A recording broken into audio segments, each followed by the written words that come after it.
Hello guys, and welcome back to my YouTube channel. This is FAQ number 8.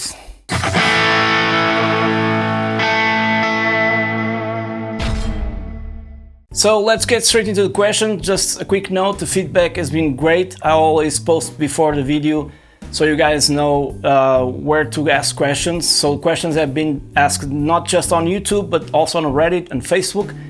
So today I have 8 questions. I don't know if I'm going to be able to be answering every and each one of them because of the time of the camera, but I'll do my best. So let's start with the first one. From the Turkan blah blah blah. Hey Juca Nery, are you able to create a patch for Katana MK2 on John Petrucci Glasgow Kiss? Definitely yes. I haven't done that yet for one single reason, because when I create patches, I try to actually play the songs, and this song is kind of weird because I started playing it a while back ago and I was kind of good at it, but then,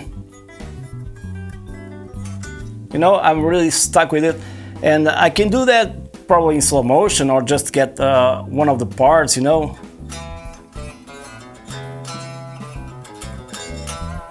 This is audio from the camera. But yeah, I'll try to make that patch, but I have to try to first play one of the parts of the song, not necessarily the intro, so it makes justice, because I can play it slowly, but that is 140 BPMs per second, which is a lot for me. So stay tuned for that. From GGB Wylan. On some of your patches, Dumble for example, you use the effect slot as an EQ, but this blocks that slot for use with other effects. Is it possible to just take the exact same EQ and put them in the EQ section of the Katana? Is there a particular reason that you use the effect slots and not the general EQ or EQ2 slot in Tone Studio? Okay, so this is a cool question, because usually when I'm really scoping the tone, I try to use, almost use every EQ that is available on the Boss Katana MK2. I'm talking about the MK2. I believe you are too. I mean, you know, you have the that's where the MK1 really doesn't have that thing. You don't have access to many EQs, so two at least you can use. But on the MK2 you have more options. So if it's really a very specific patch, I will use much more EQ than actually other effects. That's why sometimes I do like 3 patches for the same artist, because I need to have that EQ really dialed in terms of getting the exact same tone. So yeah, you run out of slots very easily, you know. That's one of the things of the MK2. You really can't use. You can only use so many effects. So it's not the same thing. I mean, when I use an FX EQ block, being it slide EQs or parametric, if there's another EQ, parametric EQ there, or even another EQ, it's because it's really needed. So I run out of slots, and when I duplicate that tone and go for like if the artist has a rhythm tone and then a solo tone, I'll do my best if I have to remove one of the EQs, then to match it. But then when I match it, I use not just the parametric but also the EQ, the physical knobs on the amp. So it's kind of a compromise. When you do have a very specific tone that you want to do for a certain artist, I really need all those EQs movements, slight movements that really do all the difference in the end. So if I run out of slots, if there are effects based like delay and reverb, I prefer not to add them at all and just have the patch by itself. You know, then I can replicate it and try to mimic with the amp knob, but it's not the same thing, okay? So yeah, it's the convenience of having a GT1000 or GX100, where you have you know, 4 or 5 blocks of EQs, whatever you want, and then you can add extra effects. So with the Katana you can only go so far. I hope you answer your question. Let's go for the next one. From Derek Lowenstein, really cool question here. Can you tell us about your guitar playing career? Well, it's not actually a career. When did you start? Did a family member or friend inspire you to begin playing? Did you start on another instrument first? Schooling, bands, travels with bands, all the way up to now, and how you got going making patches and the business you've created. And what is your hopes and dreams for your future guitar life? Well, that's not a question, that's, I don't know, 5 or 6 questions. Well, my guitar playing career, it's not exactly a career because I didn't make my life playing guitar. I started around 15. I was 15 years old, so it's not necessarily. There are guys that start much earlier. The thing for me was I had a friend of mine that had a guitar, classical guitar, and back then I was listening to Guns N' Roses and Megadeth and Metallica because we didn't have access to many bands, you know, no internet, no nothing. And here in Portugal, it was a little bit harder to get access to other bands. So basically, I would listen to Metallica, Megadeth, Gary Moore, Juca Nery all the time. What else did I have? U2, not a lot of metal bands, as you can see, and some other not pop bands, I think, like The Cult, The Cure. Only later I started to listen to other stuff as time goes by and other bands are introduced in the radio or in other spots like Rage Against the Machine and all the stuff that went through. But yeah, back in the day, then I asked myself why did I start to play guitar, and there's actually a cool history to it because my grandfather, which is now gone, he used to play guitar in the army. He was in the army, he used to play guitar. And then I also discovered that all of my family from my mother's side, they all play guitar, classical guitar, but in kind of, you know, not classical technique like a acoustic guitar with steel strings, although it was a nylon guitar. We didn't have those kind of guitars here. So they all really like to party and sing along together. This was from my mother's side. My father's side family, they were very into music. There was also I have an uncle that still plays the accordion, that's how you say it, and she graduated actually in music. And then I had an uncle that's already gone that was an audiophile, and he had thousands of records, both in vinyl, CDs and stuff like that, that I'm yet to check them out because I haven't done that yet. And he was crazy about music, especially jazz. So I started thinking for myself, there's my influences. I didn't know that until much later, like I was 20 years old, okay? But I believe it all came from there. Now, I didn't make my life playing guitar. Actually, I'm a teacher, a music teacher, and here in Portugal, right now it's very difficult to get a steady job, full-time job as a teacher. The income is very low. You can hardly pay a rent of a house because the rent of the house is basically, and this is in my city where I live. Since you ask, the payment of a house rent is almost the same as the minimum wage. So you're stuck, really. You have to stay in your parents' house or something like that, like I did for a while, because it was impossible to get. You have to get someone else with you, and even if you both have the minimum wage, it's very low to basically survive. It's a very peaceful country, very beautiful, there's no problems, fortunately, but there's this gap between the rent and the minimum wage that you really have to struggle for. I don't know what else did you ask, let me check it out. Now, I didn't start with other instrument, I immediately pick up the guitar, although I know how to play a bit of drums, a little bit of keyboard, I don't know, but I immediately started with the guitar, and the bound was very fast, to the point that I was playing like 6-7 hours per day, non-stop. And actually I was in high school, and I remember that I lost 2 years because of that, but I don't repent anything that I did in the past, because it was a great time and I was playing guitar. I didn't care about studies, later I had to do, but it was a great time. Regarding bands, I had a couple of bands. One of the most prominent bands was a metal band here called Shiver. It lasted for 8 years. We've toured for all the country. We even went to Spain, but then the band eventually ended because the members split. You know the deal. It's not always a real thing, so it is like it is. But regarding the patches, I bought. This is the last question, I believe. I bought the Boss Katana MK1 for myself, for a friend that referred to me. That was a great amp. I was not really into that, but he convinced me. I got it. And then I started making patches. I started giving away all my patches. And then all of a sudden I found out this is no mystery for anyone. I found out there was a couple of guys very known in the industry selling patches, and I thought to myself, why not do the same, right? Because my lifestyle, by the time before the MK1,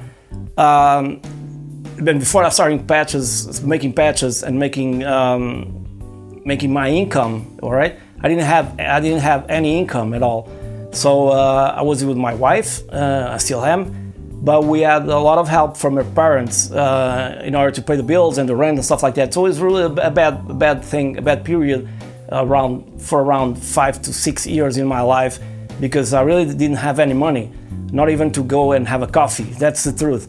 And then I decided to go this path, and so far it's been great. I thank you so much, all of you guys that supported me so far, because I can pay my bills, I can demo stuff, and have a regular, normal life. I mean, I'm not rich, I don't own a Ferrari or anything like that. I'm in a very small flat, and that's the way it is. I hope I answer your question, and that's it. Let's check out another one. And many thanks. From Steve Ryan, what best tips would you give to someone with little to zero knowledge of amps, etc., on how to start learning to build tone patches with the Katana 50 MK2? Well, tips. Just like I started, I mean, I did always go by ear. This is a very important thing, you know. Back in the day when I was trying to copy other guitar players, copying the songs, since we didn't have internet or any means of learning what they actually were playing, we went by ear. So much later I found out that many riffs I was playing were totally wrong, but I was playing them kind of right, but in the wrong spot, you know. So we went by ear, and that's my best advice. You go by ear, don't go by values on the knobs or stuff like that, just like in the mixing process. You go by your ear, so you try to mimic the best that you can to your ability what you're hearing in good monitors or good speakers or good headphones, whatever you have, and try to mimic the sound. Try to make your Katana in your room sound not exactly, but the closest possible you can to the sound that you hear on the monitors. And for that, depending on your ear, how it's trained, I kind of born like not a perfect pitch, but I have a certain. I think I have a good ear because I can replicate many tones. Okay, so it varies from person to person, but it's not impossible. You can train your ear, of course, and then just you have to fiddle around with all your knobs and especially the EQs, because they are basically the answer to all the tones. It's all in there. The secret is on the EQs or in the EQs sections of the Katana. If you have a DAW on your computer and you can grab in like digital EQ where you can see the frequencies of the guitar or the tones. Many times I get isolated guitar from YouTube so I can listen to them, see how they behave, and then experiment by recording. You record and see how your frequency, the same, you grab another EQ and see if they match or not. Sometimes they match, but they're not exactly the same sound. So it's a little bit tricky, but it takes time. So the best thing you can do is practice until it makes perfect, sort of, And this is the best tip I can give you. Just don't give up and start. If it needs more bass, do it. Less mids, do it. Turn on the knobs, turn off the knobs until you get some. Don't be afraid to experiment. Sometimes you get a great metal tone on the acoustic channel with a couple of pedals that no one was thinking about. So don't be afraid to experiment and don't give up. I hope you answer your question. Let's go for the next one. From Willem. I think I pronounced your name right. What is the most difficult part of finding success in the music industry in your opinion? In my opinion, the music industry is full. There's new bands every now and then, like every month, probably. And they all strive for success, which is perfectly normal. This is my humble opinion, and I don't want to discourage anyone, but I've seen this here on the local market and stuff like that, that no matter how good you are, I mean, you don't have to be good, but at least write songs that everybody can relate to and listen to and sing after. That's very important. I think that time is kind of dead. Not the guitar, not the music, not that, but the fact that it's so trivial. That's the way you say it. Nowadays, I listen to a band. There's little bands that can make a difference. Like you just listen to some music and then you listen 2-3 times and you go outside and you can sing the chorus and you can sing the guitar solo. I mean, name me the band that you can do that more recently, you know what I mean? More recently I listened to bands and they just enter a certain speed, there's a say here, and they go out much faster. And I quickly forget how the chorus was, how the guitar solo was, whatever, if he has a guitar solo, how the lyrics were. So that tells me something to me. It's because the music is not staying, it's not making a difference. Maybe because I believe it's not that everything is done, but it's kind of, because if you start a band right now, and no matter how original you are, there's always going to be references. And that's not a bad thing about you seem to sound like this or like that. That's not a bad thing. The bad thing is that there are a million bands that seem to sound like everybody else. That's a problem. It's very crowded. This is my opinion. I might be totally wrong, but this is what I see. Even in Portugal, here with the local bands, there's a lot of new stuff that I just don't listen. And I used to like some bands. It's kind of like in the 90s, 80s, 70s, 80s, 90s, and early 2000s, everything was kind of okay. Then suddenly, it's everything crowded with lots of great players, great musicians making great music, but there's so many songs, so many things out there on the internet. And then you have Spotify, you have Apple Music, you have everything, all these streaming services that help in certain ways and destroy the industry in other ways, which is totally normal. So, I put up a small EP a few years ago, and I put it on sale. Of course, I don't tour, I don't do anything of that stuff, and it's very important. And I think I win like $8, let's put it like this, in a year. But that doesn't mean anything, because in order to go further with your band or your music, you need to go stages, you need to go give concerts. It's almost kind of, you need to dedicate all your life to that cause, and if you dedicated everything that you have to that cause, maybe you'll sort out. Maybe you have luck, maybe you don't. But there are some bands that live from just gigging and concerts. It's their only income. And then COVID went through, and we're still having problems, of course. And most of the bands had to shut down concerts, even bigger bands. And then there are the labels, and many people think and believe the labels are important, and they are to a certain extent, because they offer you something that usually is more difficult for you to get alone. But they also have, all the rights and all the stuff, and they get all the money. So if you can go by yourself and do it all by yourself, because in the end you'll pay off. That's my humble opinion. Maybe I'm totally wrong, but that's the way I think. Thanks for your question. Let's go for the next one. From Julian Spanos. What Black Album patch in the file section sounds more accurate to you? Mine. I'm just kidding. There's a couple of patches in the file section, referring to Facebook probably, or even Guitar Patches site. There's a guy, I can't remember his name right now, that has some great Metallica patches. I'm sorry, I'll try to post here a picture of him. And he can get great tones from a Metallica album. Now, I've tried them for myself. They were okay. They didn't work out totally for my guitars. I have to try right now with the AMG pickup guitar on my Jackson to see if they sound better, because he has active pickups. He also has a white guitar, if I'm not mistaken. He has some YouTube videos with Metallica, and he's really into Metallica, so he knows how to play every riff. And that's very important. If you know how to play really well a riff, you'll create much better patches.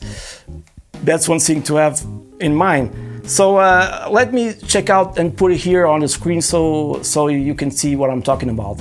Let's go for the next question. Brandon James, any tips for creating metal patches for 7/8 strings detuned guitars? How do you tighten the low end while still remaining powerful? Well, this is always the question that comes out about the low end. I don't have an 8 guitar, but I have a 7-string guitar, and the only way I can tighten up the low end is using the old trick, You have your brown channel or lead channel on the Katana, and basically having a tube screamer, because it's a pedal that I believe, from all the pedals that you can select, that really tightens up the bottom end. Then, of course, you have to go into the EQ, and by going to the EQ, you need to filter a lot of bass, you know, on the parametric EQ, because might not be so you can probably can be subtle, but if you're recording in a mix, it'll be very important. So sometimes my heaviest stuff, I have it cut it up to 80 hertz, which is a lot. So a lot of bass is supposed to not happen below that frequency. And also on the bass physical knob is not really, it's at noon or less, you know. And I think it's the only way you can get that. Not much distortion. The more distortion you put into it, less defined the tone will be and more difficult to control the low end. So that's one of the key things as well. And then also on the booster, if you use the Toushscreen, don't do that like drive drive 0 and level max out, because the level max out doesn't really corresponds to a real Toushscreen. It's too much distortion, okay? So you have to put like around 50 or 60 and it's enough. And then also increase the tone for the high end, you know, it will give you a much tighter tone. Some tips, yeah, the parametric EQ, but basically this is for the low end. So yeah, cut that low end and try like this. And what else? I don't know what guitar you have, if you have active pickups or not. But it's the secret is there. It's on the overdrive pedal that you use in front of the amp inside Boston Studio, of course, to tighten up the sound. And I believe Toushscreen is one of the best pedals to do that. Correct me if I'm wrong, if you have better results without a pedal. If you can do that inside Boston Studio, you can always get, if you can, of course, a real Toushscreen pedal, because it will give you a little bit of different results when it comes to tightening up the tone. But that's a different thing, okay? So we're inside Boston Studio. Try what I told you and let me know how it comes out. Thanks for your question. Bart GTK, hi Juca. What would you point out as biggest success in music YouTube journey, as biggest success in your music YouTube journey, and are you really proud of it? Thanks Bart for your question. Yeah, I'm proud of it.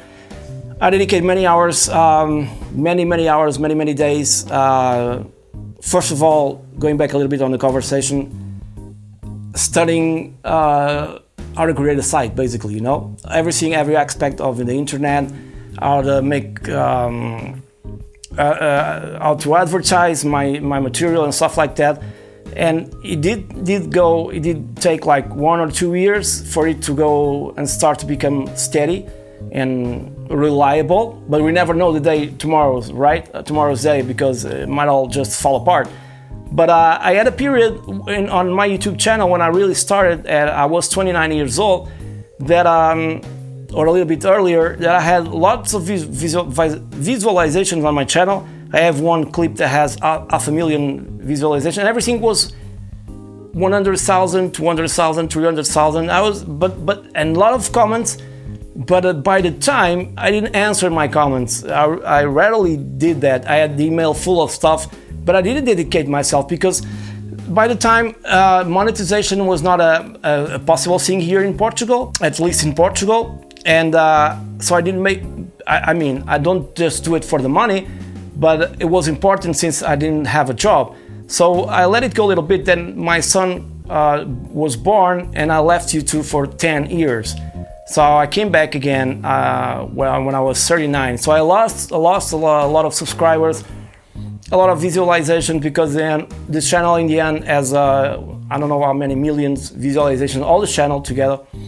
And but I lost a lot of stuff. So when I got back, it was really hard to get people on board again and watching my videos, stuff like that, because I used to make videos with a specific amp, was an angle Screamer 50, and people really dig that.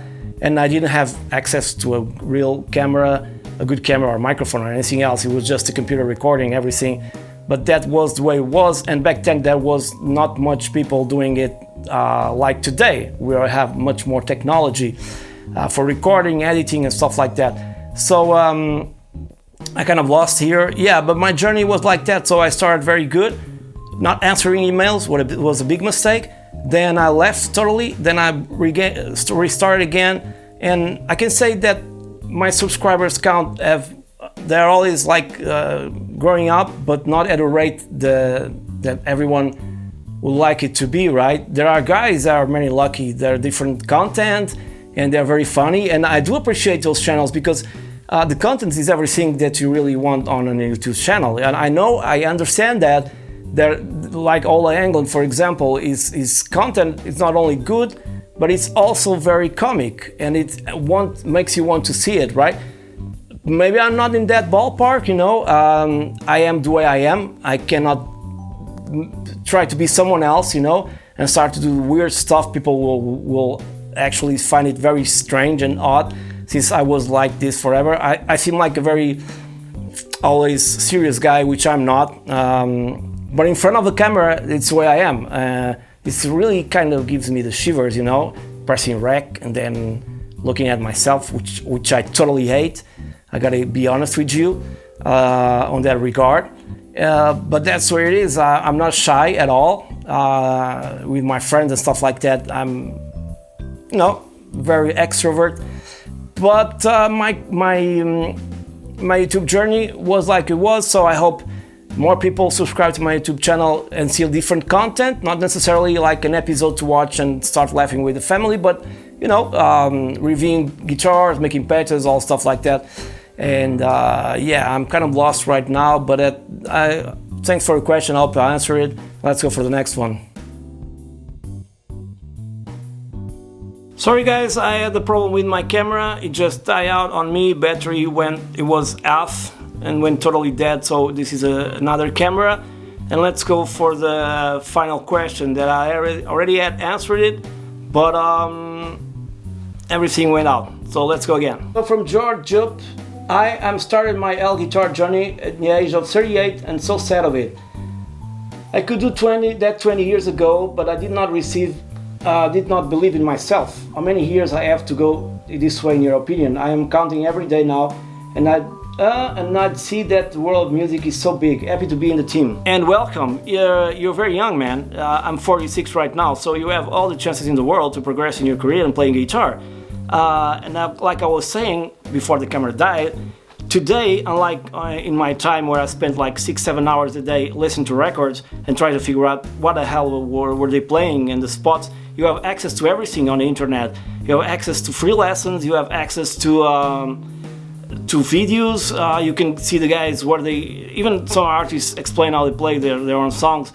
You can put in slow motion. If you have a recording, if you have a computer, a DAW, digital audio workstation, you can import MP3 and stuff like that, put it slowly, isolate guitars. There's everything at your fingertips. So you're 38, and I can tell you that I started at 15 and spent like 5 years until I can properly play. Nothing else matters, not entertainment. And that would be avoidable if I had the technology that we have today, because we didn't have nothing back then, and I really didn't know anything but by ear. And by the time I learned it, everything was wrong, right? And I had a tape and go back and forth with the tape, very different from today standards. So and I put a lot of time into it, like 6-7 hours a day. You don't need to do that. If you play like half an hour or 1 hour a day and you're really committed to it, in 1 year, like I saw many guys on Facebook starting in 1 year and playing Led Zeppelin songs and Pink Floyd songs and Satriani songs very accurately. So you can do the same as well. It's up to you. I know there's people that have more skills than others. That's perfectly normal. But if you're really into that, you're very young. You have to believe in yourself. Never give up and believe in yourself first and foremost. And then just play the hell out of it. If you like to play hours straight, go and play if you have the time, of course, and never give up. And do all those exercises that are on YouTube and stuff like that. You can contact me for other stuff. I'm happy to help you. And if you put that amount of hours during the day and stuff like that, in 1 year, I'm sure you're playing lots of things that you wouldn't imagine you could do. So, sorry guys, the camera just went dead. Probably this has a different image to it, but it's the way it is. And many thanks for your questions. They're all been great. I hope you guys subscribe to my YouTube channel if you haven't done so yet. And if you want to support me more, think about becoming a patron. Already talked about that on other videos, lots of goodies for a very low fixed price, very affordable. And that's it. I'll see you on the next one. Stay safe. Cheers.